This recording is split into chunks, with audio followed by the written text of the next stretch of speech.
The letter arrived with a black wax seal, and before Julian Ashworth had even broken it open, he knew his peaceful life was about to end. His hands trembled slightly as he read the words written by his solicitor, Mr. Coleridge. The Crown was threatening to seize Ravenscroft Manor if the new Duke did not claim it within the month. Julian had not set foot on that land in 5 years, and he had sworn to himself that he never would again. He sat alone in his townhouse study, the fire burning low, and stared at the letter as though it might change if he looked at it long enough. Ravenscroft Manor was not just a house. It was the place where his childhood had ended in a single terrible afternoon, an afternoon he had spent years trying to forget. His uncle, the previous Duke, had left him the estate out of duty rather than affection, and Julian had responded by locking the memory away and refusing to return. But a title came with responsibilities, and a Duke could not simply abandon the seat of his family without consequence. If he did not act, the estate would be stripped from him, the tenants scattered, and the Ashworth name dragged through scandal in every drawing room in London. Julian closed his eyes and pressed his fingers against his temples. He had spent so long running from that manor that the thought of walking through its doors again made his chest tighten with something close to fear. He rose before dawn the next morning, dressed without calling for his valet, and ordered his horse saddled. He needed no company for this journey. Whatever waited for him at Ravenscroft, he intended to face it alone, the way he had faced everything since he was a boy. The ride took most of the day. As the carriage road narrowed into the private lane leading up to the manor, Julian felt the years fall away from him, each mile pulling him closer to a version of himself he had tried to bury. The trees along the drive were taller now, their branches meeting overhead like a canopy, and for a moment he almost turned his horse around. He forced himself forward instead, his jaw set, his eyes fixed on the road ahead. When the manor finally came into view, Julian pulled his horse to a stop so sharply that the animal reared its head in protest. He had expected ruin.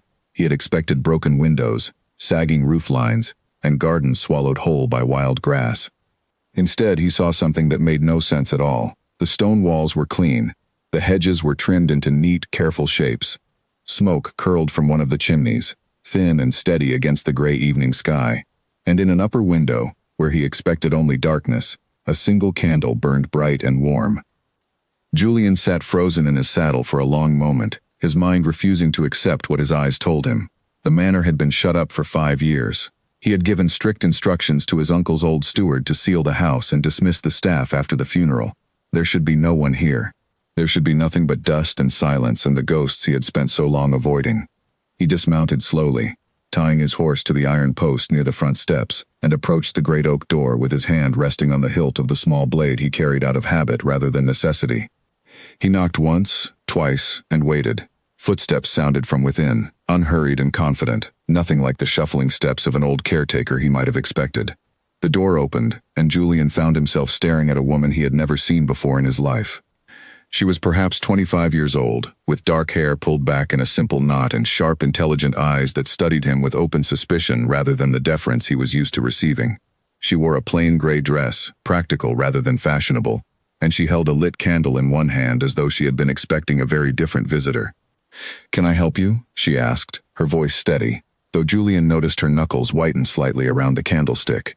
"I am the Duke of Ashworth," Julian said, his own voice sounding strange to his ears after so many years of silence about this place. "This is my manor. Who are you, and why are you living in my house?" The woman's expression shifted, surprise flickering across her face before she smoothed it into something more guarded. "Your manor," she repeated softly, almost to herself. "I did not think the family would ever come back." "Clearly," Julian said, his patience thinning as the shock of the situation gave way to irritation. "Answer my question. Who are you?" "My name is Eleanor Whitmore," she said, lifting her chin with a quiet pride that Julian found both irritating and, against his will, impressive. "I have lived here for nearly 6 years. I care for this house because someone had to, and no one from your family ever came to do it themselves." Julian stepped past her into the entrance hall before she could object, his eyes sweeping over the space with growing disbelief. The floors gleamed with polish. The portraits along the walls hung straight and dust-free. A fire crackled in the grand hearth, filling the room with warmth that felt like a personal insult after everything he had told himself about this place being cold and abandoned. Nothing about this matched the sealed, empty house he had ordered 5 years ago. "Someone has been paying for all of this," Julian said slowly, turning to face her. "Wages, food, coal, repairs. Who has been funding your presence here?" Eleanor's jaw tightened. Your uncle arranged for it before he died. There is a small allowance set aside through his solicitor. I assumed you knew. Julian felt something cold settle in his stomach. He had signed papers after his uncle's death without reading half of them, eager to be finished with anything connected to Ravenscroft. It was entirely possible that some arrangement had slipped past him in his haste to distance himself from the estate, but that did not explain why a stranger was living alone in his family's house, nor why his uncle had chosen to keep her there in secret. Why would my uncle do that? Julian asked, watching her face carefully. What is your connection to this family? For the first time since she had opened the door, Eleanor's composure cracked, just slightly. Just enough for Julian to catch the flash of something painful behind her eyes, before she buried it again. That is not a conversation for the doorway, she said. You have been gone 5 years, Your Grace. I do not think one evening will change much. Julian studied her, torn between the urge to demand immediate answers and a strange, unfamiliar curiosity that made him want to understand rather than simply command. He had come here expecting to face empty rooms and old ghosts. Instead, he had found a living woman with secrets of her own, secrets that seemed tangled somehow with the very past he had spent 5 years refusing to examine. Very well, he said finally. I will stay the night. Tomorrow, you will tell me everything. Something flickered across Eleanor's face, not quite fear, not quite defiance, but a careful calculation that told Julian she was already deciding how much of the truth she was willing to give him. As you wish, Your Grace, she said, stepping aside to let him further into the house he had once called home and had spent so long trying to forget. That night, Julian lay awake in a bedroom he barely recognized, listening to the unfamiliar creak of a house that should have been silent for years. Somewhere down the hall he could hear faint footsteps moving with quiet purpose, and he found himself wondering, for the first time in 5 years, what exactly he had been running from, and what this stranger in his manner might know about it that he did not. Sleep did not come easily. Every time he closed his eyes, fragments of memory rose up uninvited, flashes of a summer afternoon long ago, voices raised in another room, and a silence afterward that had never quite lifted from his chest. He had built his entire adult life around avoiding this house, and now, in a single day, all of it had been undone by a woman he had never met and a candle burning in a window that was never supposed to be lit. At some point past midnight, Julian gave up on rest entirely and rose from the bed, pulling a robe over his shoulders. He walked to the window and looked out over the dark gardens below, gardens that should have been choked with weeds and neglect. Instead, neat rows of herbs and flowers stretched toward the tree line, tended with a care that spoke of years of quiet devotion. Someone had poured themselves into this land while he had poured all his energy into staying away from it. He thought of his uncle then, a man he had never fully understood even in life. The old Duke had been distant, formal, careful never to speak of the tragedy that had driven Julian away as a boy. Julian had always assumed his uncle simply preferred silence to sentiment. Now he wondered if that silence had been hiding something far more deliberate, an arrangement kept secret even from the family solicitor's more careful eyes. A soft sound in the corridor caught his attention. Footsteps again, lighter this time, moving away from his door rather than toward it. Julian crossed the room and eased the door open just enough to look out. At the far end of the hallway, Eleanor stood before a portrait Julian recognized instantly, one of his mother, painted the year before her death. Eleanor was not simply passing by. She stood still, her head tilted slightly, studying the painting with an expression of such quiet familiarity that it struck Julian as deeply wrong. Strangers did not look at portraits that way. Only people with a history looked at portraits that way. He wanted to step out and demand an explanation immediately, but something held him back, a caution he rarely exercised in any other part of his life. Whatever Eleanor Whitmore knew, she had guarded it carefully for years. Pressing her in the middle of the night, half-dressed and full of unspoken accusations, would only drive her further behind whatever walls she had built. He needed patience, a quality he had never before associated with reclaiming what belonged to him. He watched a moment longer as Eleanor reached out, almost touching the frame of the portrait, then drew her hand back as though she had caught herself doing something forbidden. She turned and disappeared down the hall before he could see her face clearly, leaving Julian standing alone in the dark, more unsettled than he had felt in years. By the time the first gray light of morning touched the curtains, Julian had made a decision. Whatever Eleanor Whitmore was hiding, whatever connection she held to his family's past, he intended to find out. He owed it to himself, after 5 years of silence, to finally understand why Ravenscroft Manor had never truly let him go, and why, it seemed, someone had been waiting inside it all along. Morning light spilled across the breakfast table, but the air between Julian and Eleanor remained cold enough to match the depths of winter.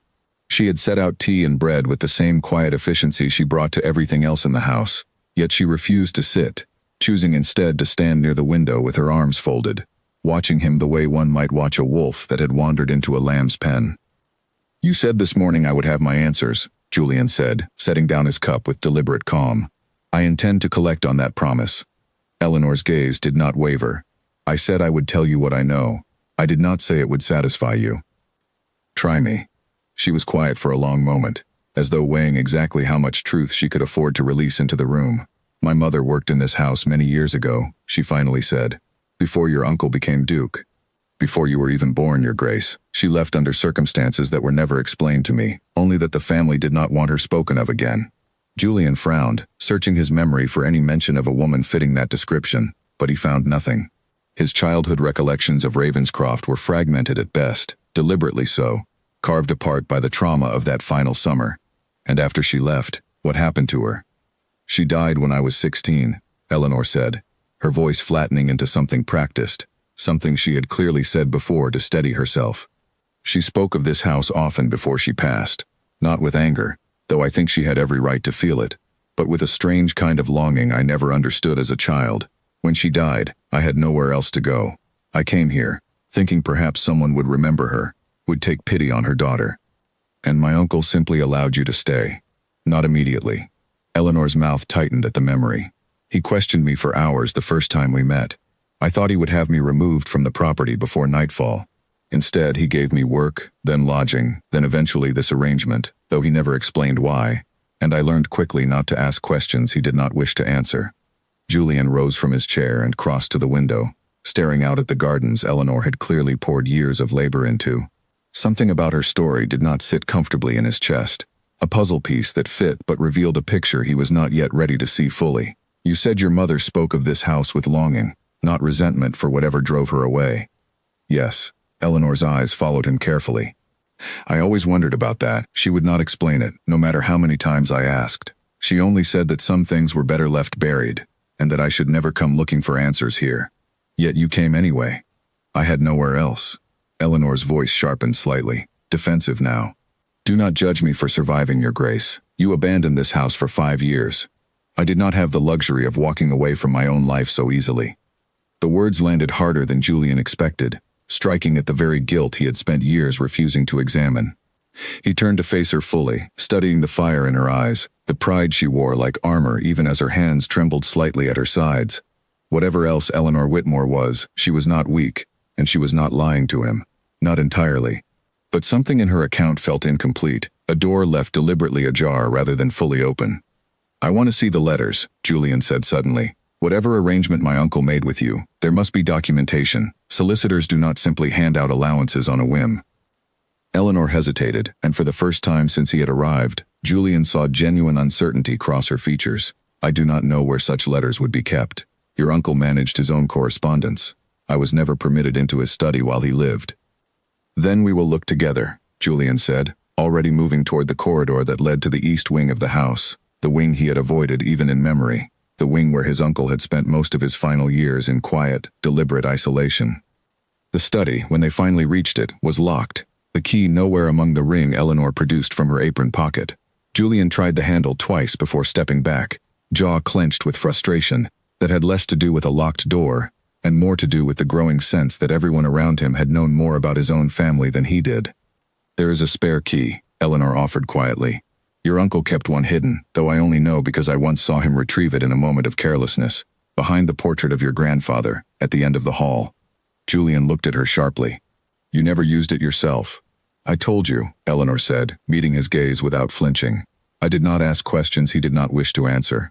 That extended to his private study, Your Grace, whatever suspicions you may currently be forming about me." They retrieved the key together, Julian's fingers brushing briefly against the cold frame of his grandfather's portrait, as he pulled the small brass key free from its hiding place. The study door groaned open on hinges that had not been used in years, releasing the stale, dusty scent of a room sealed away from time itself.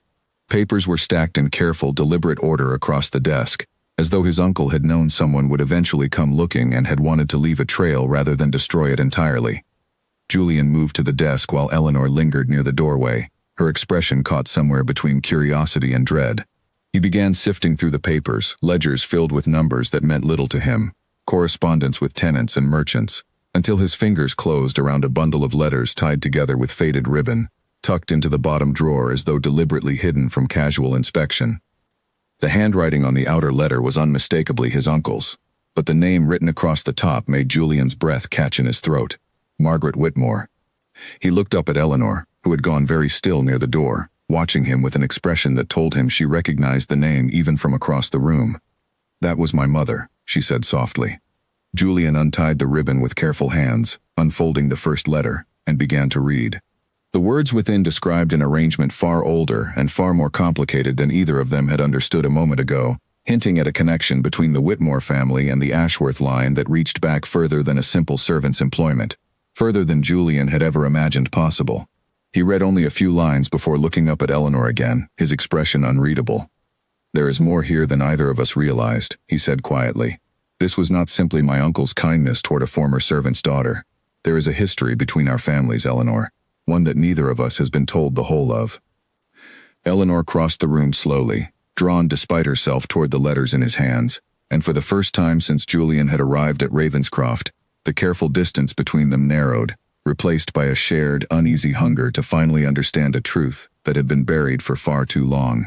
Outside, the wind picked up against the old windows, rattling the glass as though the house itself wished to keep its secrets a little longer, but Julian had no intention of stopping now. They spent the remainder of the morning combing through the letters, piecing together fragments of a story that neither of them had been given willingly.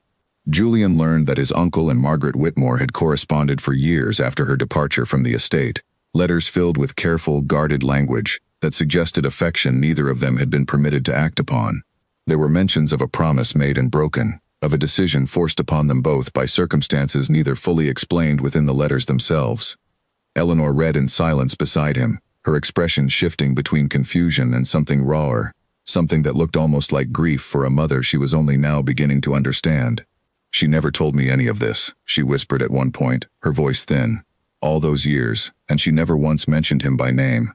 "Perhaps she could not," Julian said, surprising himself with the gentleness in his own voice. "Some things are too painful to speak aloud, even to the people we love most." "There is something else," Eleanor said suddenly, setting down the letter in her hand and pressing her fingers to her temple, as though trying to force loose a memory that had been buried for years.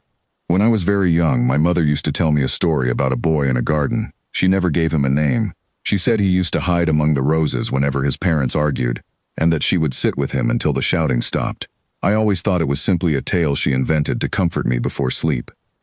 Julian went very still, the letter in his hands forgotten entirely. He remembered the rose garden behind the east wing, remembered hiding there as a boy more times than he could count, remembered a gentle voice that used to find him among the thorns and stay with him until his small, frightened heart settled.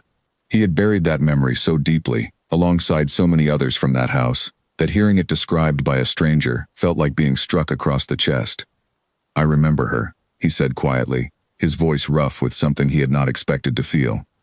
"I did not know her name. I was too young, and afterward, I was told never to speak of that summer at all. But I remember someone sitting with me in the garden. I always assumed it was a dream I had invented to cope with everything else that happened that year." Eleanor stared at him, the color draining slightly from her face. "That was my mother," she whispered. "It must have been. She left Ravenscroft not long after that summer. I never understood why until now." The weight of the realization settled heavily over both of them, and for a long moment neither spoke, each lost in the strange, disorienting sensation of discovering that their childhoods, separated by years and circumstance, had somehow brushed against one another in this very house, without either of them knowing it. Julian studied Eleanor's face, searching for the resemblance to a woman he barely remembered, and found it there, faint but unmistakable, in the set of her jaw and the quiet steadiness of her gaze. Their search was interrupted by a sharp knock at the front door, distant, but insistent enough to carry through the quiet halls of the manor. Eleanor rose first, her expression tightening into something wary, and Julian followed close behind her as she made her way to answer it. A young rider stood on the front steps, breathless from a hard ride, holding a sealed note bearing the crest of the neighboring estate. "A message for the Duke," the rider said, handing the folded paper to Julian without further explanation, before turning his horse and riding off into the gathering dusk as quickly as he had arrived. Julian broke the seal and read the brief, formally worded note, his expression darkening with each line. Lord Faircliff, whose land bordered Ravenscroft to the east, was requesting an urgent meeting regarding what the letter vaguely referred to as matters of shared boundary and household arrangements. Julian folded the note slowly, aware of Eleanor watching him with growing unease. "What is it?" she asked. "Our neighbor," Julian said grimly, "appears to already know more about this household than I would like. I do not think this is a coincidence, arriving on the very day I returned to claim the estate." Eleanor's arms wrapped instinctively around herself, and Julian recognized, with a flicker of protectiveness he had not expected to feel so soon, that whatever safety she had built for herself within these walls over the past 6 years was suddenly, sharply, at risk.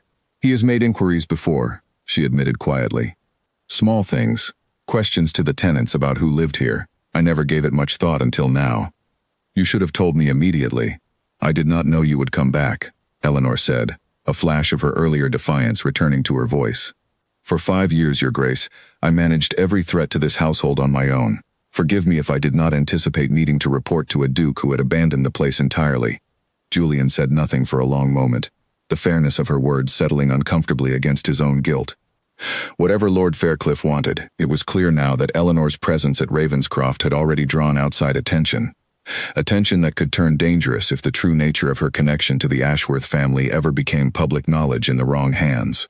Julian folded the letter and tucked it into his coat, his mind already turning toward the difficult days he suspected lay ahead. That evening, as candles were lit throughout the manor to hold back the growing dark, Julian found himself standing once more before the portrait of his mother, the same painting where he had watched Eleanor linger the night before. He studied the careful brushstrokes of her face, wondering how much of the truth she had known before her own death, and how much she had chosen, like everyone else in this house, to carry silently to her grave. Somewhere behind him, he could hear Eleanor moving quietly through the rooms, securing windows against the coming night, her footsteps a steady, grounding sound against the uncertainty pressing in from every side. By the time the light outside began to fade, they had uncovered enough to know that their families' histories were tangled together in ways neither of them could yet fully explain, and that whatever answers remained would require far more than a single afternoon of searching to uncover.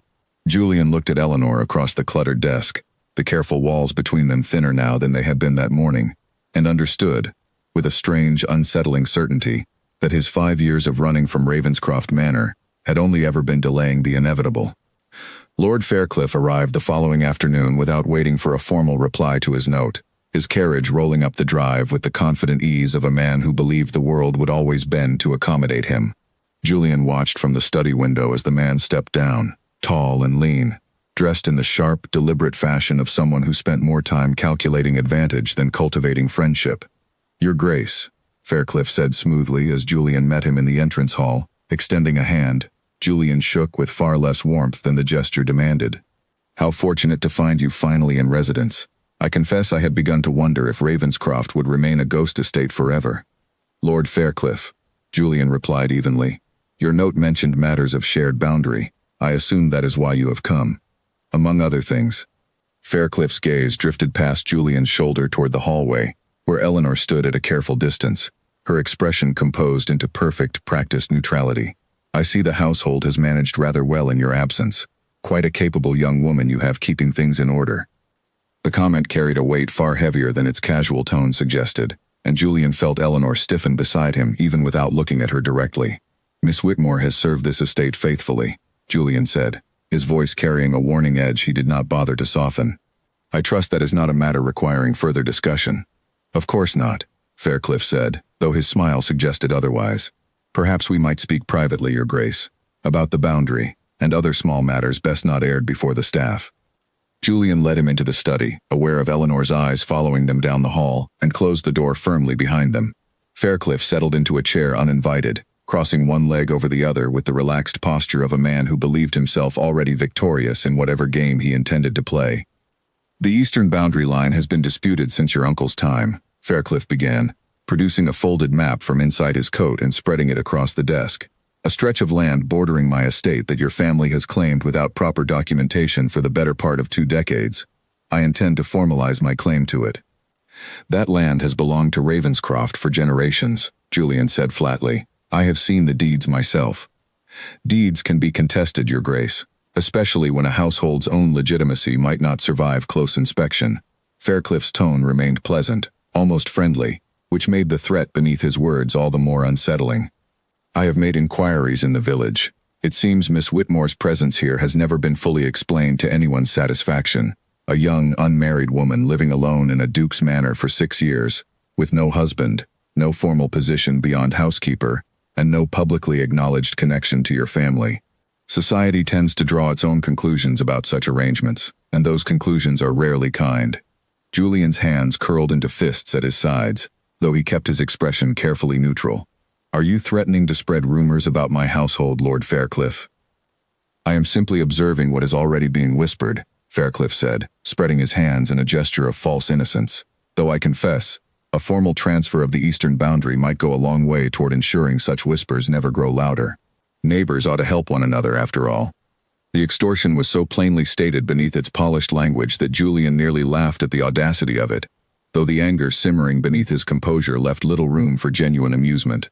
You would trade silence for land you have no legal claim to. I would trade discretion for cooperation, Faircliff corrected smoothly, rising from his chair and refolding his map with unhurried precision. Consider my offer carefully, Your Grace. I will return within the week for your answer. In the meantime, perhaps it would be wise to ensure Miss Whitmore's position here is properly, publicly explained, before others draw their own conclusions. And if I refuse your offer entirely, Julian said, his voice low and controlled, despite the anger building steadily beneath it. If I choose instead to expose whatever game you are playing to the magistrate, or to every drawing room in London that will listen. Faircliff paused at the study door, turning back with an expression of mild amusement that did nothing to soften the calculation behind his eyes. You could try, Your Grace, though I doubt the outcome would favor you as much as you imagine. Rumors, once released, cannot be recalled, regardless of who first spoke them or why. By the time any magistrate finished untangling the truth, Miss Whitmore's reputation would already lie in ruins, and yours alongside it. I am offering you a far simpler resolution, a small parcel of disputed land in exchange for my continued silence. Many men in your position would consider that a generous bargain. Generous, Julian repeated, the word tasting bitter in his mouth. You call blackmail generous. I call it practical, Faircliff said smoothly, adjusting his gloves with unhurried precision. You have been absent from society for 5 years, Your Grace.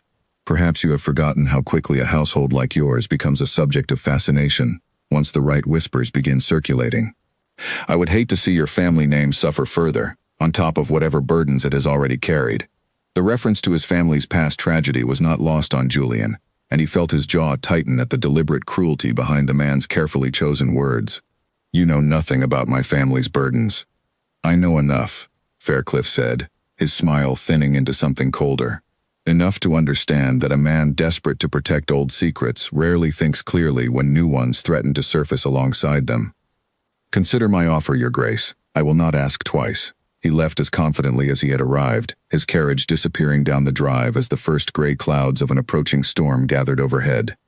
Julian remained in the study long after the sound of wheels had faded, staring at the boundary map Faircliff had left behind, his mind churning through the implications of everything the man had said. Eleanor found him there an hour later, the light outside having dimmed considerably as the storm rolled closer. What did he want? She asked quietly, though something in her expression suggested she already suspected the answer. Julian told her everything, watching her face carefully as he spoke, and saw the color drain from her cheeks as she understood the full weight of what Faircliff intended. He means to use me against you, she said, her voice barely above a whisper, to force your hand through scandal, because he knows you would never willingly surrender land that belongs to this estate. I will not let him, Julian said, the certainty in his own voice surprising him. Whatever arrangement my uncle made, whatever history exists between our families, I will not allow a man like Faircliff to weaponize your reputation for his own gain.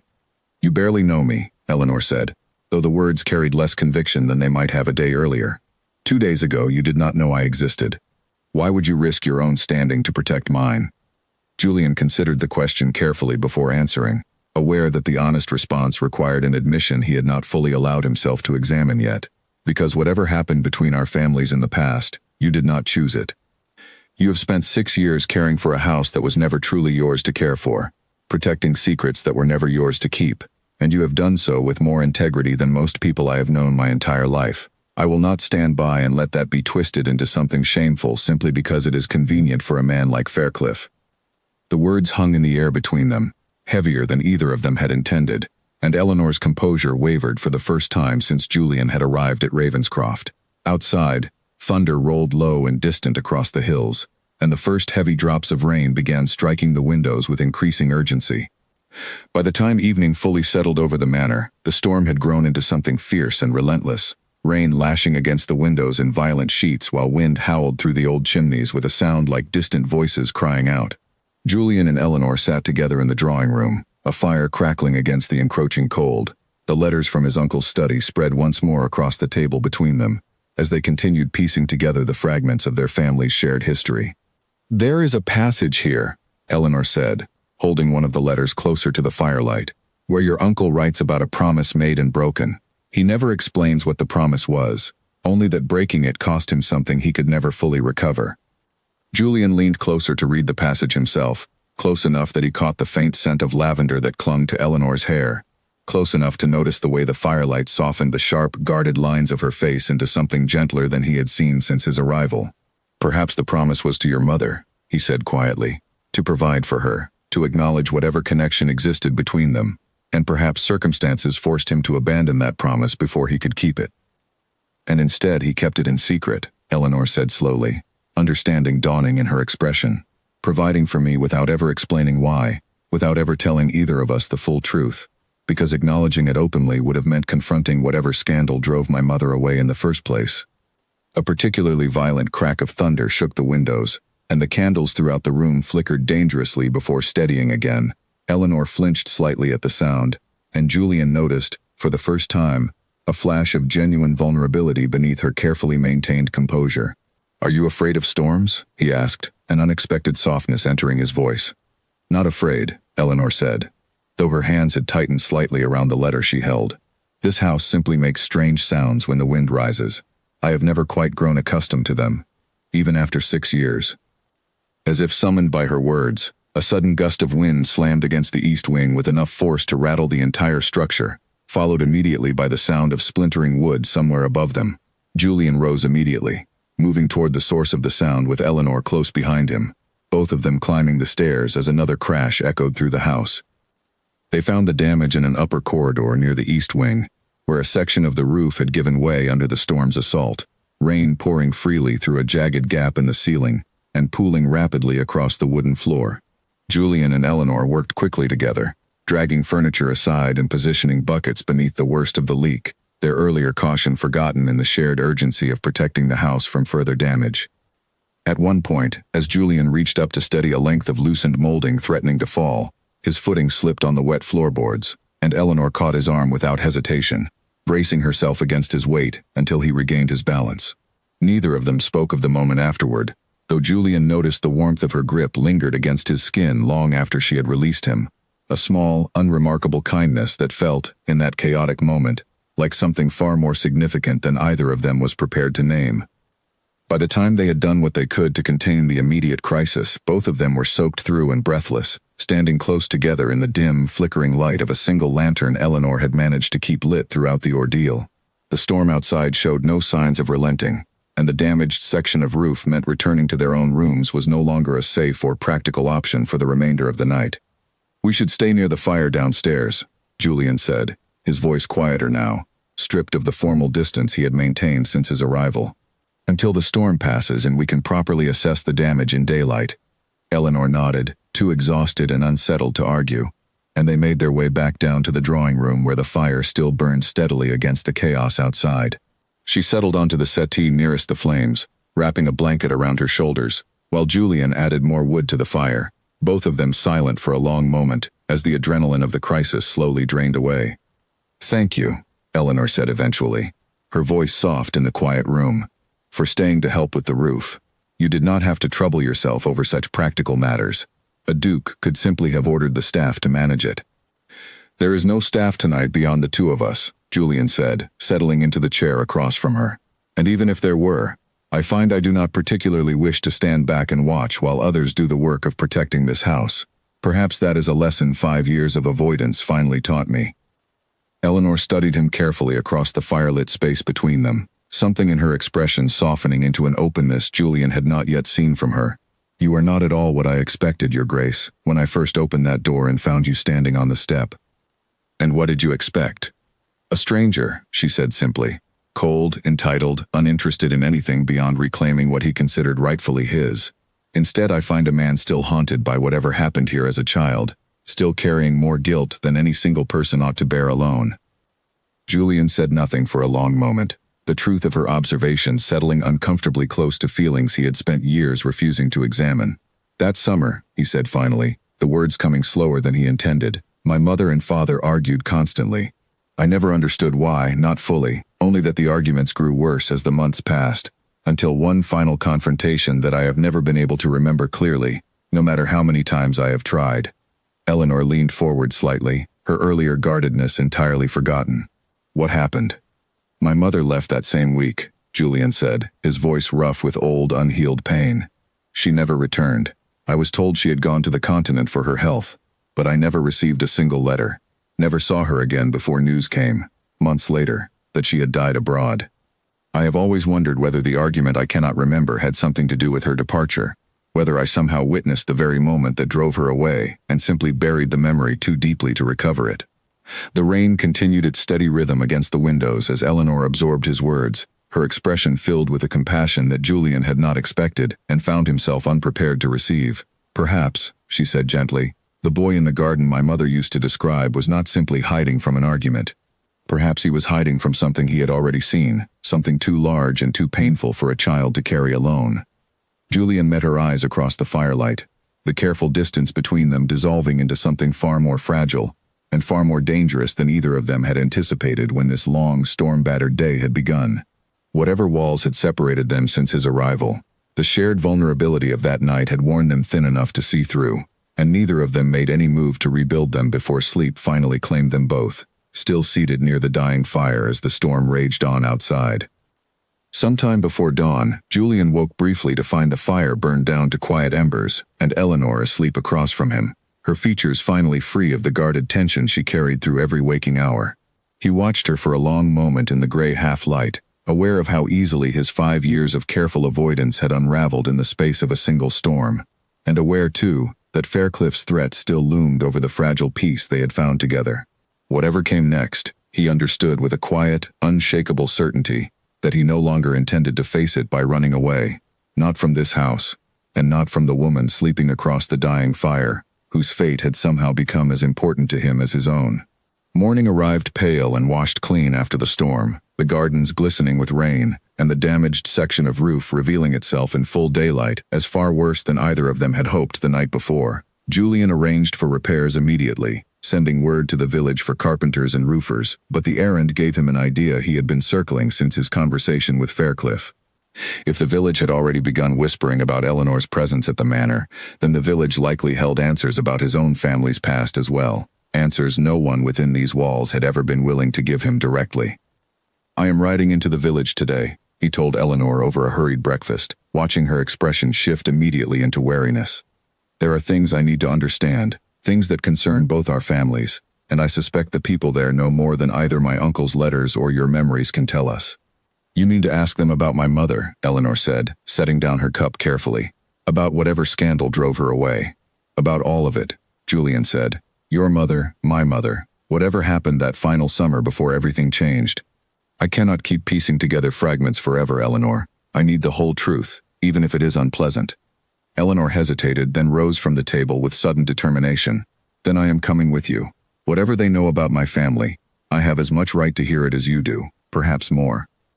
Julian considered arguing, weighing the risk of being seen together in the village against the very real possibility that Eleanor's presence might actually loosen tongues that would otherwise stay carefully closed around a duke asking uncomfortable questions.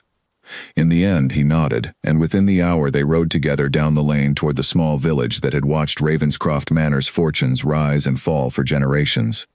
The village itself was modest, a cluster of stone cottages and shopfronts arranged around a central green, with a church spire rising above the rooftops, and an old inn that had clearly served as the community's primary gathering place for as long as anyone could remember. Their arrival drew immediate attention, curious glances following them from doorways and windows as they made their way toward the inn.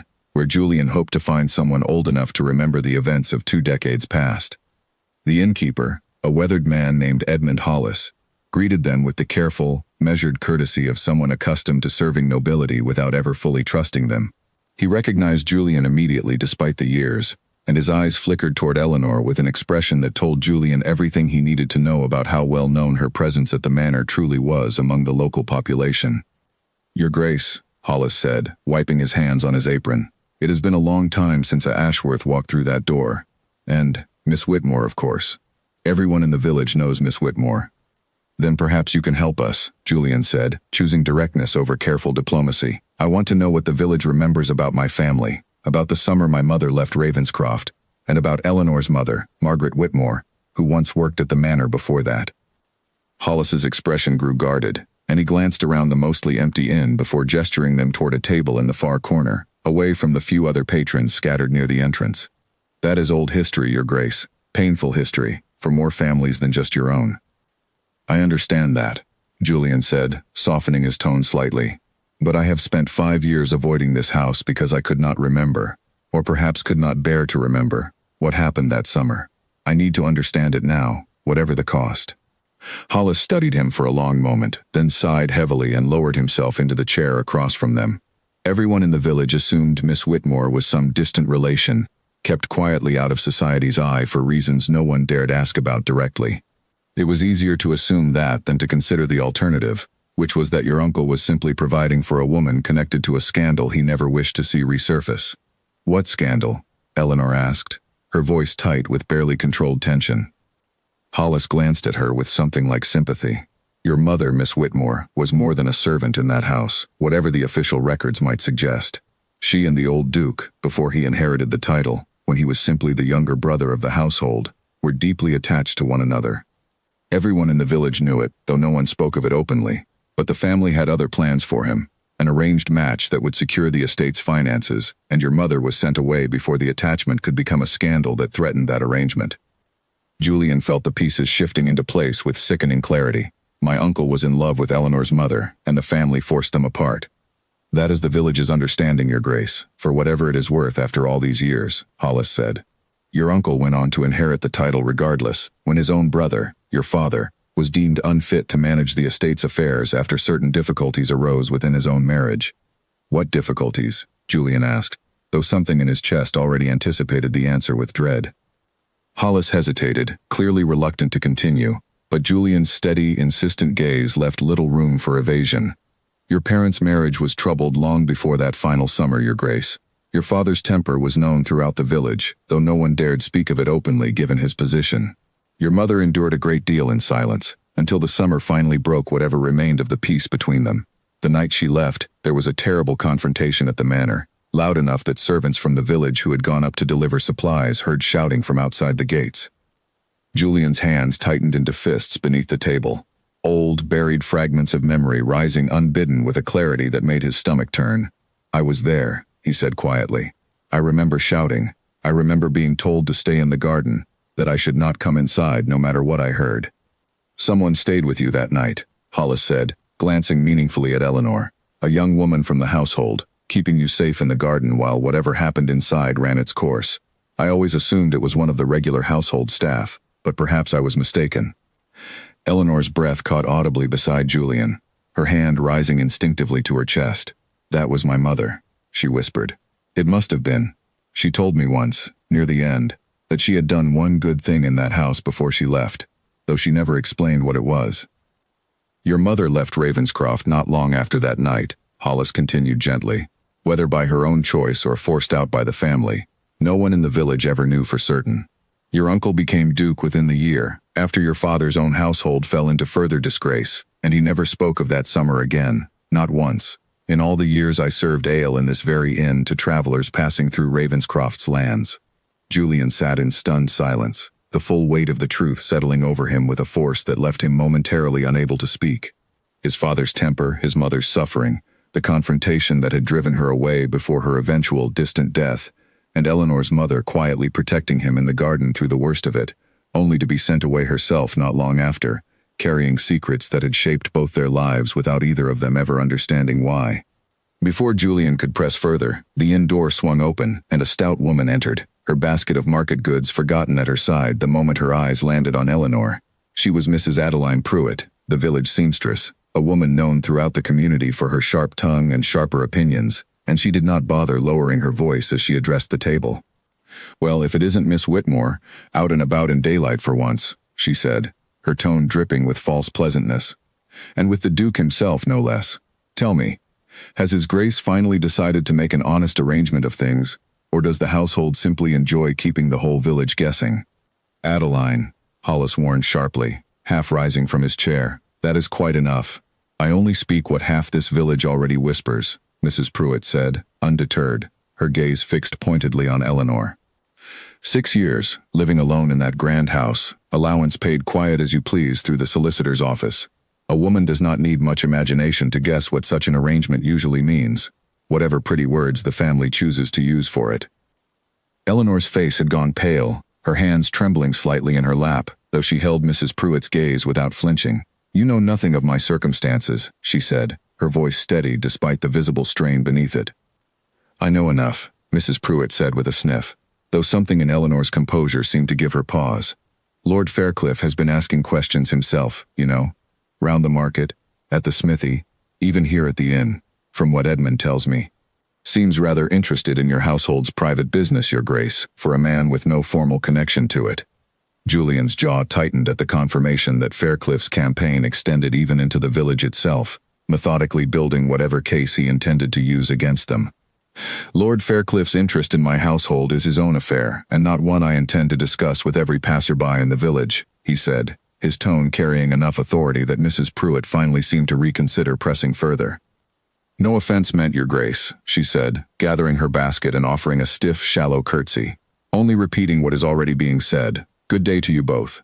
She departed as abruptly as she had arrived, leaving a heavy, uncomfortable silence behind her. "I am sorry," Hollis said quietly once she had gone. "Adeline means little harm, though her tongue rarely considers the damage it leaves behind. But she is right about one thing. Lord Faircliff has been asking questions throughout the village for weeks now, long before your return, Your Grace. Whatever he intends, he has been preparing the ground carefully." Julian absorbed this new information with grim understanding, recognizing now that Faircliff's threat was not a sudden, opportunistic scheme, but a plan carefully cultivated over time, waiting only for the right moment to be sprung. Eleanor sat rigid beside him, her earlier composure cracking slightly at the visible reminder of how precarious her position in the village had become, regardless of whatever protection the manor's walls had once provided her. "Why would my uncle keep this from me?" Julian finally managed to ask. "All these years, why would he let me believe my mother simply left for her health, without ever telling me the truth of what actually happened?" "Perhaps he believed protecting you from the truth was itself a kindness," Hollis said quietly.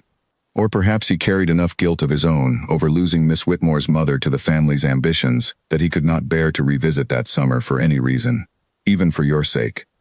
The ride back to Ravenscroft passed in near total silence, both Julian and Eleanor lost in the weight of everything they had just learned. The manor came into view as the afternoon light began its slow descent toward evening, and Julian found himself looking at the old stone walls with an understanding entirely different from the fear and avoidance that had defined his relationship with this house for the past 5 years. "My uncle protected you," Julian said finally, breaking the silence as they dismounted near the front steps. "Providing for you all these years, allowing you to live here in secret. It was never simply guilt over your mother's dismissal. It was an apology he never had the courage to offer while she was alive, and perhaps even a way of keeping some piece of her close, through you, long after she was gone." Eleanor's eyes glistened in the fading light, though her voice remained steady when she finally spoke.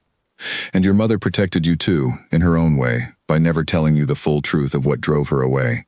Perhaps she believed you were safer not knowing how deeply your father's failures had shaped everything that came after." Julian reached out, an instinct he did not fully examine before acting on it, and took Eleanor's hand gently in his own. "We have both spent our lives carrying secrets that were never truly ours to carry," he said quietly. "I do not wish to keep doing so any longer, not when the truth finally connects us rather than keeping us apart." Eleanor did not pull away, her fingers curling slowly around his own as they stood together before the manor that had shaped both their lives long before either of them had understood why. Whatever Faircliff intended with his threats, whatever remained buried in the letters still scattered across the study desk, Julian understood now that the truth of that summer had bound their families together in ways far deeper and far more permanent than either of them could have imagined when he first knocked on that unfamiliar door. As dusk settled fully over the grounds, Julian found himself thinking of Mrs. Pruitt's sharp words, of the quiet, corrosive way rumor could spread through a village long before truth ever had the chance to catch up with it. Faircliff had been patient, methodical, building his leverage for weeks before Julian had even set foot back on the estate. That patience worried him more than any single threat the man had spoken aloud in the study. A man willing to wait that long for advantage was a man who believed thoroughly in his own eventual victory, and Julian understood, standing there in the gathering dark with Eleanor's hand still resting in his own, that whatever came next would require more than good intentions to withstand. 3 days passed in an uneasy calm, the Manor's damaged roof repaired, the letters carefully catalogued and locked away, and the fragile understanding between Julian and Eleanor deepening with each quiet evening they spent together, piecing through remaining fragments of their family's shared past. But the calm shattered abruptly on the 4th morning, when a second note arrived from Lord Faircliff, far less diplomatic in tone than his first. The note demanded an immediate answer regarding the eastern boundary, warning plainly that further delay would force him to take his concerns about the household's propriety directly to the broader society of London, where such matters, once whispered among the right ears, tended to spread with devastating speed. Julian read the note twice, his hands tightening around the paper until the edges crumpled beneath his grip. "He grows impatient," Eleanor observed quietly, watching Julian's expression darken as he passed her the note. "He grows desperate," Julian corrected, though the distinction offered little comfort. A patient man does not resort to open threats so quickly, not unless he suspects his advantage is beginning to slip. "What advantage could he possibly be losing?" Eleanor asked. "We have done nothing these past days but confirm exactly the vulnerabilities he intends to exploit." Julian considered this carefully, turning the puzzle over in his mind. Perhaps he has heard that we traveled to the village together, that we spoke with Hollis, that the truth of our family's history is no longer buried quite as deeply as it once was. A scandal loses much of its power once the people involved understand and accept the truth themselves, rather than fearing its exposure. "You mean to make the truth public yourself," Eleanor said slowly, understanding dawning in her expression, "before he can twist it into something shameful." "I mean to take away his ability to use it as a weapon at all," Julian said, rising from his chair with sudden, decisive energy. "If society hears the truth from me first, plainly and without shame, there is little left for Faircliff to threaten us with. But that decision affects you as much as it does me, Eleanor. I will not make it without your agreement." Eleanor was quiet for a long moment, her gaze drifting toward the window and the gardens beyond. Gardens she had tended faithfully for 6 long years without any promise of recognition or reward. "If I agree, everyone will know my mother's history, will know the truth of why I have lived here in secret all these years. There will be no taking that back, no matter how the announcement is phrased." "I know," Julian said gently, "and I will not ask it of you lightly. But I do not believe hiding any longer serves either of us. Faircliff has proven he will use our silence against us regardless. Better, I think, to remove the weapon from his hands entirely." Eleanor nodded slowly, though Julian could see the fear still lingering beneath her composure. "Then let us face it together, whatever the consequences may be." Before riding to consult his solicitor, Julian had spent the morning drafting a rough outline of what he intended to say, and Mr. Coleridge, when Julian finally reached his office in the nearby town, listened to the plan with visible alarm. "Your Grace, I must advise caution," Coleridge said, removing his spectacles to rub at his tired eyes. "A public announcement of this nature, admitting to your father's failures, to your uncle's concealed arrangement with the Whitmore family, carries significant risk. Society may not receive such candor as generously as you hope." "I am aware of the risk," Julian said, "but I have weighed it against the alternative, allowing a man like Faircliff to control the narrative through threat and innuendo, and I find the risk of honesty far more bearable." Coleridge studied him for a long moment, then sighed and reached for a fresh sheet of paper. "Very well, Your Grace. If this is truly your intention, let us at least ensure the announcement is worded with sufficient care to protect Miss Whitmore's dignity throughout. And regarding the eastern boundary, I have reviewed your uncle's deeds thoroughly. The documentation supporting Ravenscroft's claim is entirely sound. Lord Faircliff has no legitimate case, whatever pressure he may attempt to apply through other means." "Then prepare the papers," Julian said. "I want them ready to send the moment I return to the manor." "And the announcement itself?" Coleridge asked. "How do you intend to deliver it?" Julian considered the question carefully. A formal notice to the London papers alongside personal letters to the families whose opinion matters most within society. I would rather they hear the truth directly from me than through whatever distorted version might otherwise reach them first. Coleridge nodded slowly, beginning to draft the boundary documentation, while Julian outlined the language he intended for the public announcement. Each sentence carefully weighed to honor both his family's complicated history and Eleanor's rightful place within it, without reducing either to simple scandal or spectacle. By the time Julian left the solicitor's office, the sun had begun its slow descent toward afternoon, and he rode back toward Ravenscroft with a renewed sense of purpose, unaware of what awaited him in his absence.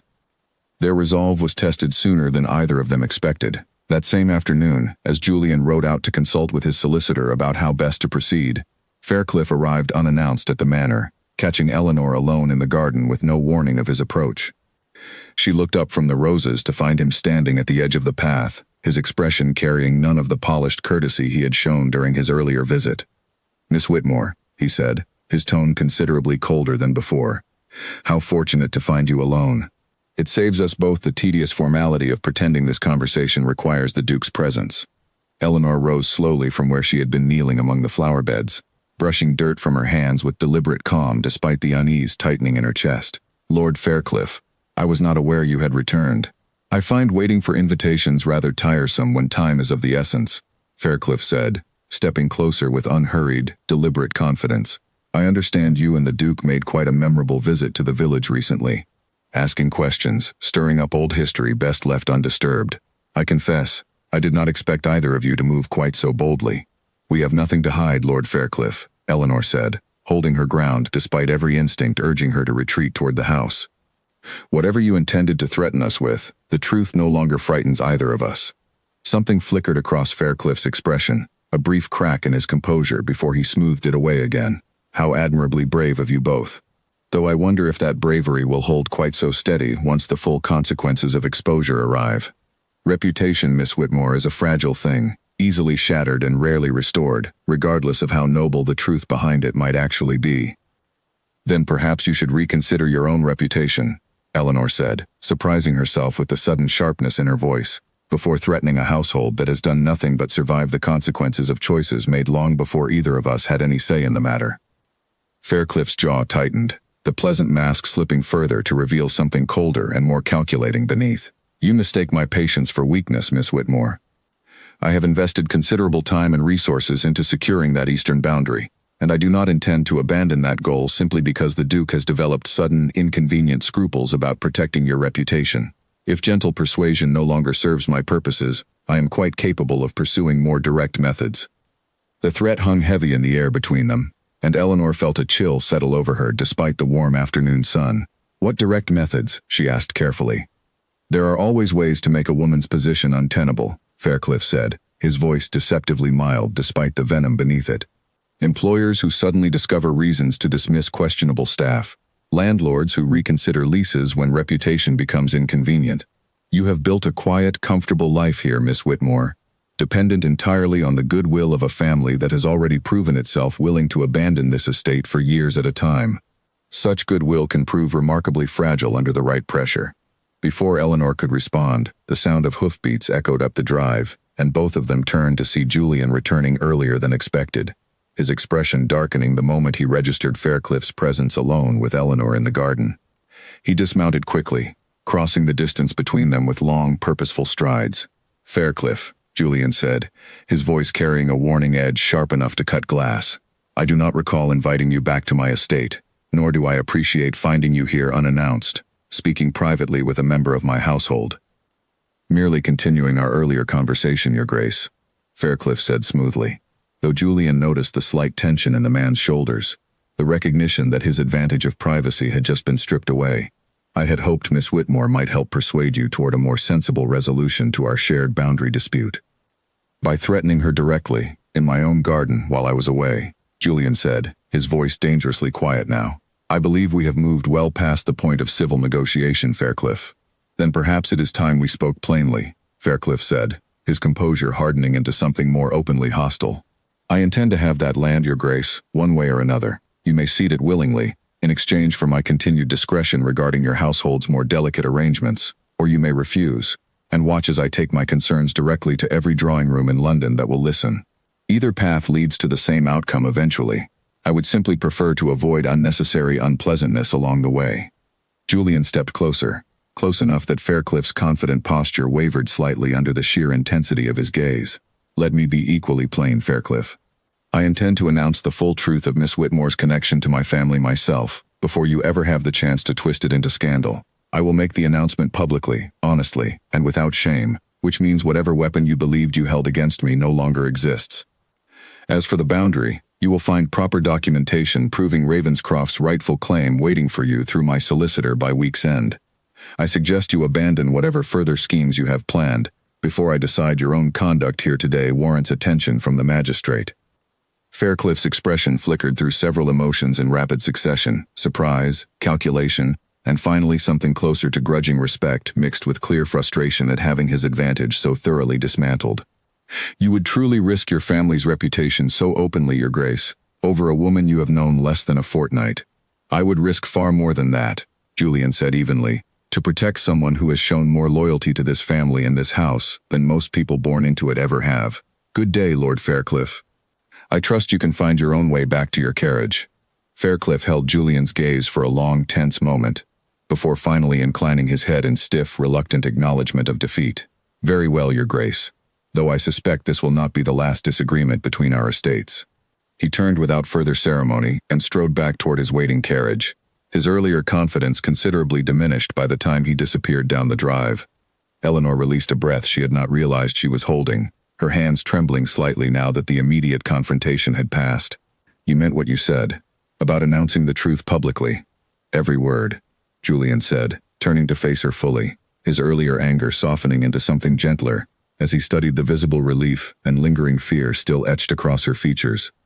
I will not have you living under threat any longer, Eleanor, hiding pieces of yourself simply because the truth is inconvenient for people like Faircliff.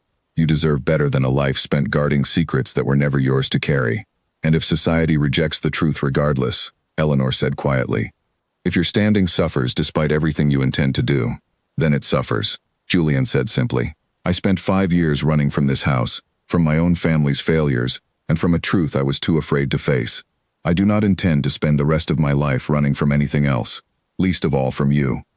The words settled between them with quiet, undeniable weight, and Eleanor felt something long guarded within her finally begin to loosen, a fear she had carried since childhood that any connection to the Ashworth family could only ever end in loss and secrecy.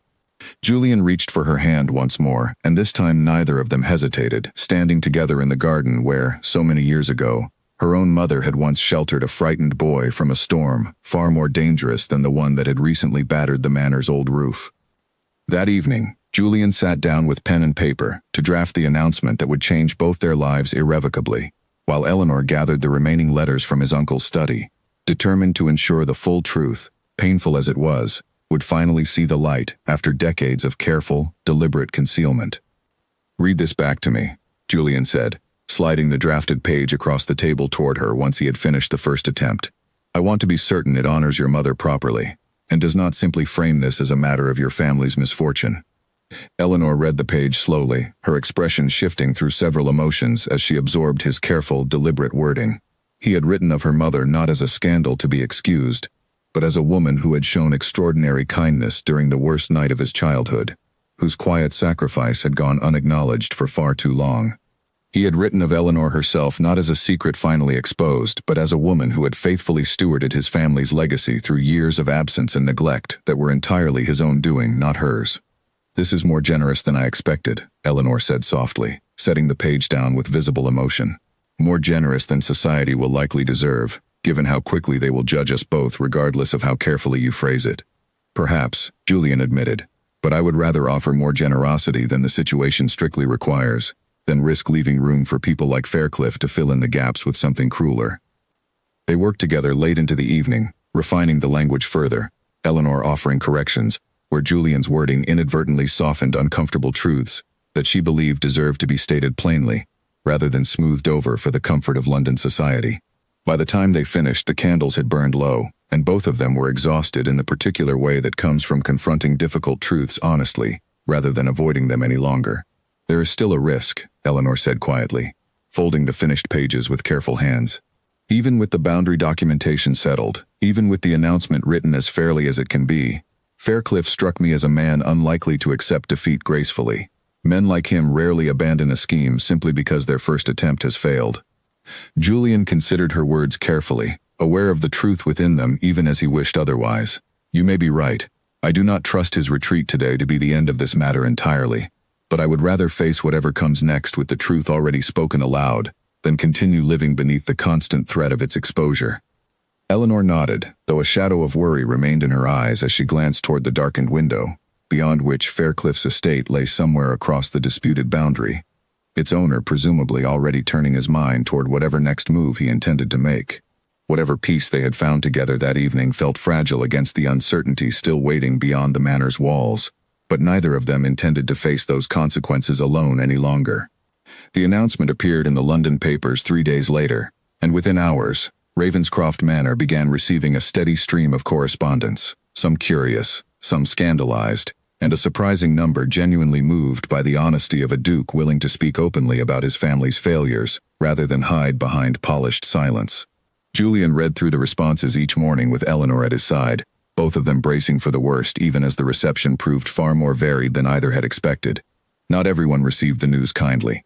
Several prominent families made their disapproval known through pointed silence, withdrawn invitations, and whispered commentary that reached Julian's ears through more sympathetic contacts still willing to maintain their friendship despite the scandal.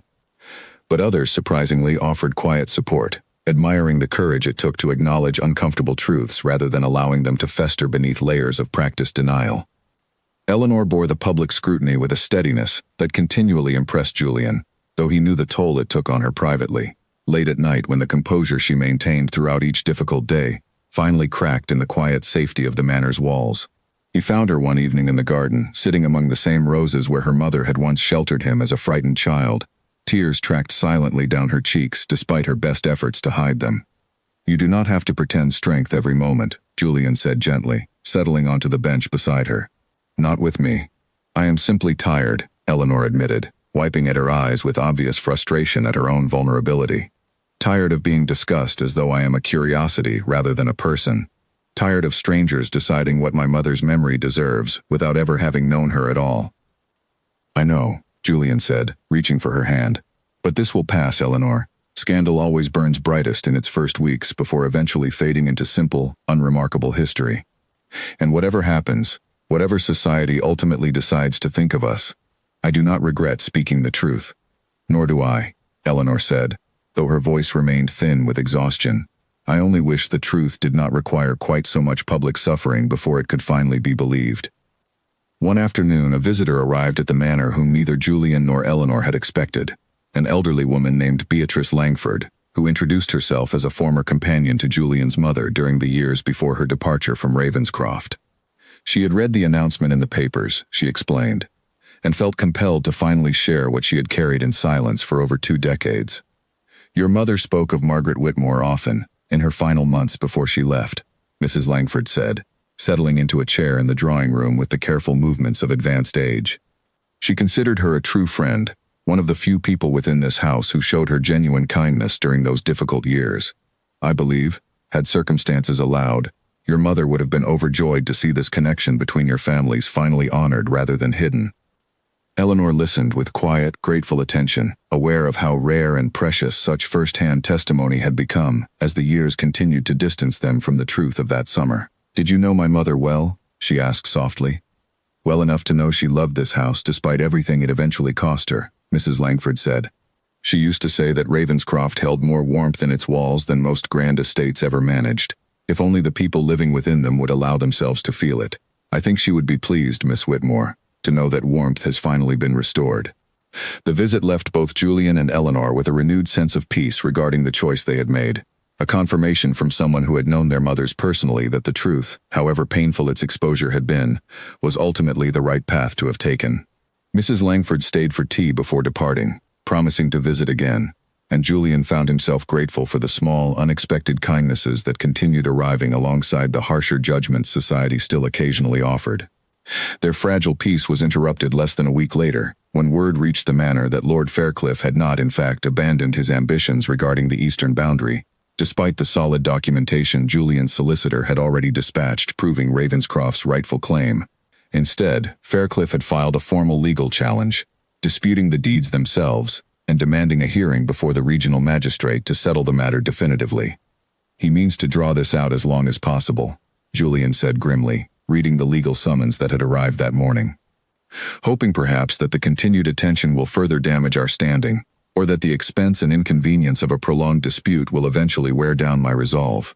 Then we face it together, as we agreed," Eleanor said, though Julian noticed the tightness in her shoulders that betrayed her lingering worry despite her outward composure. The hearing was scheduled for the following fortnight, and Julian spent the intervening days working closely with Coleridge to ensure every piece of documentation, every historical record proving Ravenscroft's legitimate claim to the disputed land, was assembled with meticulous precision.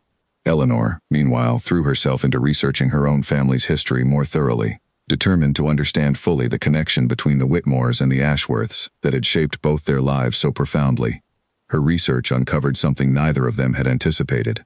Buried within older estate records predating even Julian's grandfather's time, Eleanor found documentation suggesting that a portion of the very boundary Faircliff now contested had originally been granted to the Ashworth family specifically in exchange for support the family had once provided to Eleanor's own ancestors, generations earlier, during a period of significant hardship for the Whitmore line. The connection between their two families, it seemed, ran far deeper and far older than either of them had ever imagined. "This changes everything," Julian said, studying the faded documents with growing astonishment. "If this record is accurate, the boundary was never simply Ashworth land taken through questionable means, as Faircliff has implied. It was granted specifically in recognition of a debt owed to your family, Eleanor. Your ancestors and mine were connected long before either your mother or my uncle ever crossed paths." "Then perhaps it was never truly coincidence," Eleanor said softly, studying the old, careful handwriting with something like wonder. "Perhaps our families were always destined to find their way back to one another eventually, however many generations it took." The hearing, when it finally arrived, proved almost anticlimactic given the weeks of anxious preparation leading up to it. Faced with Julian's thorough documentation, further strengthened by Eleanor's unexpected discovery of the boundary's true historical origins, the magistrate dismissed Faircliff's challenge within a single afternoon, ruling definitively in favor of Ravenscroft's claim. Faircliff left the proceedings with his expression carefully composed, though the fury simmering beneath his controlled exterior was evident to anyone who cared to look closely. "This is not over, Your Grace," he said quietly as he passed Julian on his way out of the chamber. "You may have won this particular battle, but estates like mine have long memories and long patience." "Then I suppose we shall simply have to remain vigilant neighbors," Julian replied evenly, refusing to give Faircliff the satisfaction of visible triumph despite the relief flooding through him at the ruling's outcome. Faircliff said nothing further, merely inclining his head with cold formality before departing, and Julian allowed himself, for the first time in weeks, to fully exhale. The weeks that followed brought a slow, steady shift in how society regarded Ravenscroft's household. The dismissal of Faircliff's legal challenge, combined with the growing awareness of the genuine, generations-old connection between the Ashworth and Whitmore families, gradually transformed the narrative from scandal into something closer to a compelling, almost romantic history, the kind society ultimately found more fascinating than shameful, once enough time had passed for judgment to soften into curiosity. Julian found himself increasingly drawn back into society's circles, though he approached each engagement now with Eleanor beside him rather than the isolated, guarded existence he had maintained throughout his years of avoiding Ravenscroft entirely. Their relationship deepened steadily through those months, built not on the sudden intensity of their first storm-tossed days together, but on the quieter, more durable foundation of shared history, mutual respect, and a partnership neither of them had anticipated finding when Julian first knocked on that unfamiliar door nearly a year earlier. On a bright autumn morning, nearly a year to the day since Julian had first ridden up the Manor's overgrown drive expecting ruin and silence, he found Eleanor once again in the rose garden, tending the same flower beds she had cared for so faithfully throughout her years of quiet, unacknowledged devotion to a house that had never truly been hers to protect. He watched her for a long moment before approaching, struck, as he often was now, by how completely his understanding of this place, and of himself, had transformed since that first uncertain evening. "I have a question for you," Julian said, settling onto the same bench where they had once sat together through her tears and his own buried grief. One I have been considering for some time now, though I confess I have struggled to find the right moment to ask it properly. Eleanor set down her gardening tools, brushing dirt from her hands as she turned to face him, something knowing already softening her expression. Ask it then. Ravenscroft has been many things to me, Julian said carefully. A place of avoidance, a burden I resented, and eventually, unexpectedly, a home I finally learned to claim rather than run from. But it has never truly felt complete without you standing beside me within these walls, not as a caretaker keeping watch over a family that abandoned its own responsibilities, but as someone with full, rightful claim to everything this house represents.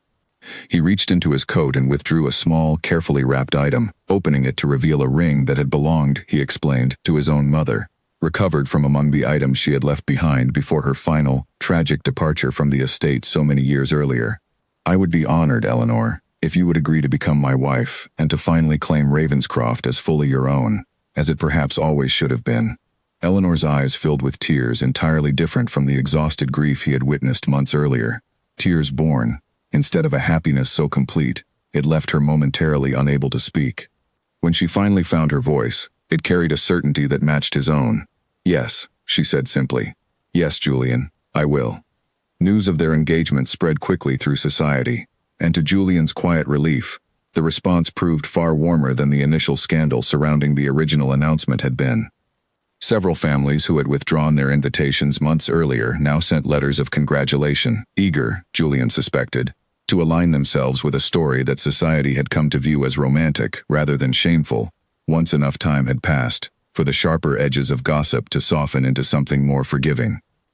Eleanor approached the engagement with far less concern for society's shifting opinions than Julian himself carried, having spent so many years already accustomed to living outside its approval that its eventual embrace felt more curious than validating. It is strange, she admitted one evening, as they reviewed the growing list of correspondence together, to watch people who once whispered about my circumstances now competing for invitations to witness our wedding. I do not think I will ever fully trust such shifting favor. Nor should you feel obligated to, Julian said. We do not need society's approval to know the truth of what we have built here. Their embrace is simply convenient, not essential. Preparations for the wedding occupied much of the following months, though both Julian and Eleanor insisted on keeping the event modest, rooted in Ravenscroft's own grounds rather than the grand cathedral affairs favored by London's most prominent families. Eleanor spent considerable time in the gardens during this period, expanding the rose beds her mother had once tended alongside her, determined that the ceremony itself would take place surrounded by the very flowers that had witnessed so much of their family's shared, complicated history. Julian, meanwhile, worked steadily to formalize Eleanor's position within the estate long before their vows were ever spoken, ensuring that whatever happened, she would never again occupy the precarious, unacknowledged position she had endured for 6 long years prior to his return. He arranged for her name to be properly recorded within the estate's official records, a small but deliberate act of restoration that mattered to both of them far beyond its simple legal significance. Their wedding took place at Ravenscroft itself the following spring, in the very garden where 2 frightened children, separated by circumstance and generation, had once found comfort in each other's mother's quiet kindness decades apart. The ceremony was modest by society's grand standards, but filled with a warmth and genuine joy that Julian had never expected to find within these walls he had once associated only with tragedy and avoidance. Standing before their assembled guests, Julian looked at Eleanor, radiant in a gown she had chosen herself rather than one dictated by fashionable expectation, and felt the last remnants of his old guilt and grief finally settle into something more peaceful, something closer to gratitude for the strange, painful path that had ultimately led him back to this house, and to her. After the ceremony, as their guests wandered the grounds enjoying the mild spring afternoon, Julian led Eleanor away from the gathering for a few private moments, back toward the quiet corner of the garden where they had first begun to understand the truth binding their families together.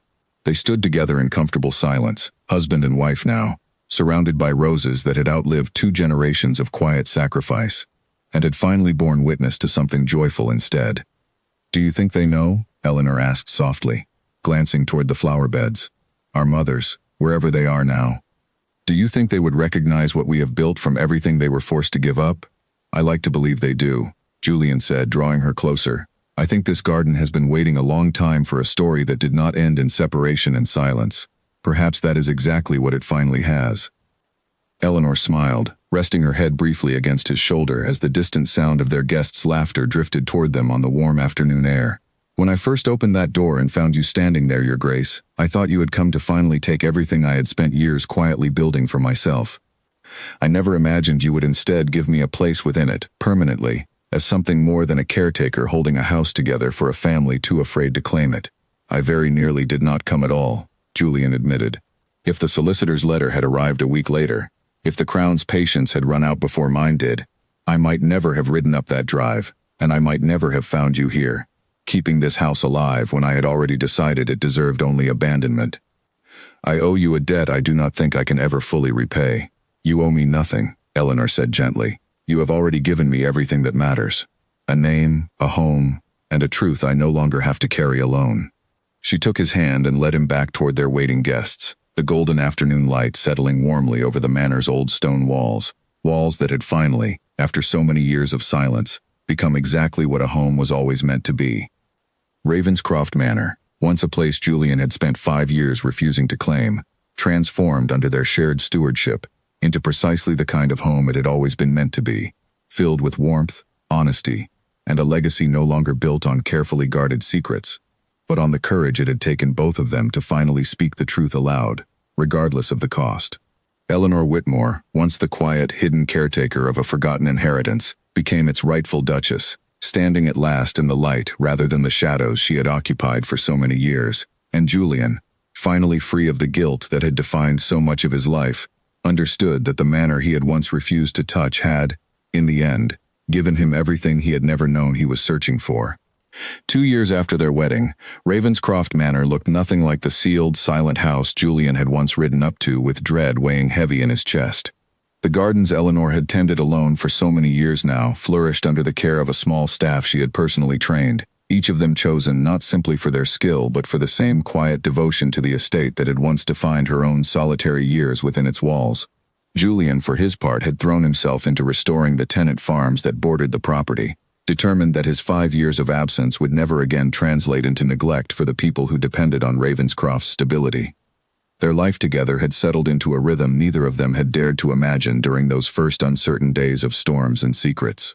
Yet peace, Julian had learned, rarely arrived without its own quiet complications, and one arrived unannounced on a crisp autumn morning, when a carriage bearing an unfamiliar crest rolled up the drive, carrying a visitor neither of them expected. The woman who stepped down from the carriage was elegant, composed, and startlingly familiar in the shape of her face, though Julian could not immediately place why.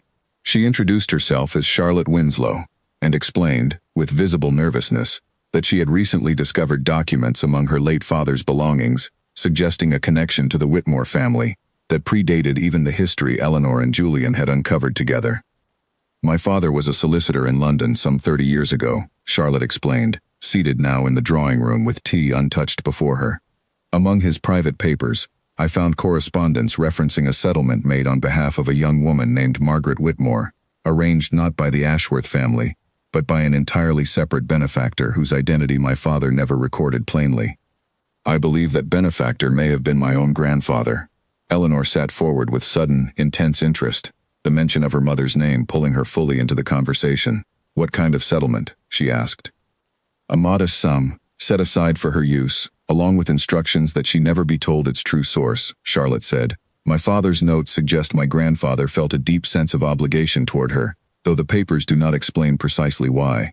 I had hoped, given the recent public history between your two families, that you might know something that could help me understand my own grandfather's connection to her. Julian and Eleanor exchanged a glance, both recognizing the same quiet astonishment at discovering yet another thread woven into the complicated tapestry of Eleanor's mother's life. We have letters from my uncle referencing a promise made and broken, Julian said slowly. Perhaps your grandfather was involved in arranging Margaret's departure from Ravenscroft, easing her transition after she was sent away from the estate. That would align with what little my father's notes suggest, Charlotte said, relief evident in her expression at finally finding someone willing to help piece together a mystery she had carried alone since her father's death. He always spoke of my grandfather with a certain reverence, describing him as a man who quietly helped many people society had otherwise abandoned, without ever seeking recognition for it. Over the following weeks, Eleanor and Charlotte corresponded regularly, gradually piecing together a fuller picture of Margaret Whitmore's life after leaving Ravenscroft. A life shaped by quiet acts of kindness from people whose names had never been fully recorded in the letters Eleanor had already uncovered. It was, Eleanor realized, a story far larger than she or Julian had initially understood, one that extended well beyond the boundaries of a single estate and touched the lives of people scattered across an entire generation. "I used to believe my mother's story began and ended with this house," Eleanor told Julian one evening as they sat together reviewing Charlotte's latest letter. "Now I understand it was simply one chapter among many, shaped by people who cared for her in ways I never fully appreciated until now." "Perhaps that is the truest legacy of what happened here," Julian said. "Not a single scandal buried and finally exposed, but a network of quiet kindness that outlasted even the people who tried to keep it hidden." Their own family continued to grow during this period as well, their first child born the following spring, a daughter they named Margaret, in quiet, deliberate honor of the woman whose sacrifice had ultimately brought them together. Eleanor held her newborn daughter in the same rose garden where she had once wept beneath the weight of public scrutiny, and felt, for the first time since her own mother's death years earlier, a sense of continuity restored rather than broken. Lord Faircliff, true to his earlier warning, did not entirely abandon his ambitions regarding Ravenscroft's boundaries, though his subsequent efforts grew increasingly cautious after his humiliating defeat before the magistrate. He attempted, on more than one occasion, to renew old disputes through smaller, quieter channels, hoping perhaps that time and patience might eventually wear down Julian's resolve where direct confrontation had failed. Julian met each attempt with the same steady, documented resistance that had served him well during their first confrontation, and gradually, Faircliff's interest in contesting Ravenscroft's affairs diminished into occasional, half-hearted gestures that carried little real threat. One particularly telling incident occurred during their third year of marriage, when a severe drought threatened crops across the entire region, including several fields belonging to Faircliff's own tenants.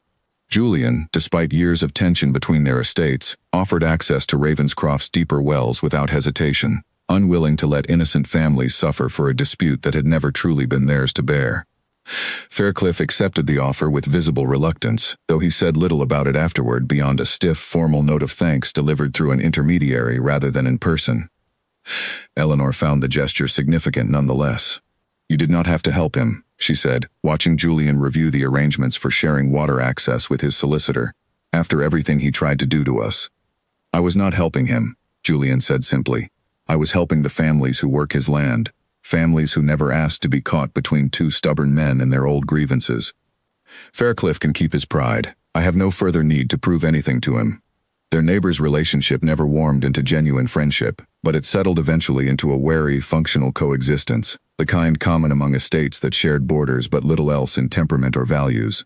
Julian found he no longer felt the sharp, defensive anger that had once characterized their earliest encounters, replaced instead by a calm, watchful patience that came from knowing his own position, and Eleanor's rightful place within it, no longer required defending against anyone's schemes.